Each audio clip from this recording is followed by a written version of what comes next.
К новостям культуры. Музыка Шнитке, фрагменты произведений Гоголя. Завтра в Коме Республиканской филармонии интригующая премьера. Моноспектакль «Гоголь-сюита» в исполнении ансамбля народной музыки «Зарниёль» при участии заслуженного артиста республики Дмитрия Улешова. Аранжировку выполнил руководитель ансамбля Сергей Гусев. А сегодня на одной из последних репетиций побывала наша съемочная группа. Слово Натальи Военушкиной. Переложить музыку, которая написана для симфонического оркестра, для ансамбля народных инструментов, задача сложная, но и очень интересная. Эту идею руководитель «Зарниёль» Сергей Гусев вынашивал не один год. Как сделать так, чтобы не исказить замысел Шнитке? Именно в этой программе пришлось пойти на такие хитрости, что некоторые музыканты подходят к ударным инструментам и помогают нашей замечательной ударнице это справиться. Иначе никак, потому что это такой большой спектр, и мало того, что это вообще нам не традиционно для нашего состава, да.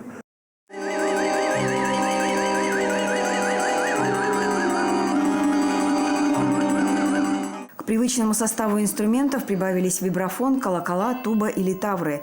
Балалаечнику Василию Хорошилову пришлось освоить ударное. Это очень забавно, потому что никогда я не играл на таких штуках.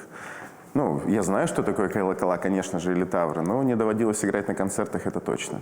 Музыка Шнитке сопровождается фрагментами произведений Гоголя. Артист другого ансамбля «Осьяк-И» Дмитрий Улешов читает отрывки из «Мертвых душ», «Портрета», «Шинели», «Записок сумасшедшего» и «Невского проспекта». Это не музыкальные иллюстрации.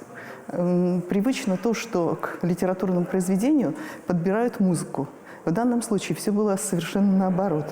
То есть к музыке Шнитке нужно было подобрать такие фрагменты текстов Гоголя, которые бы по возможности точно соответствовали содержанию музыки.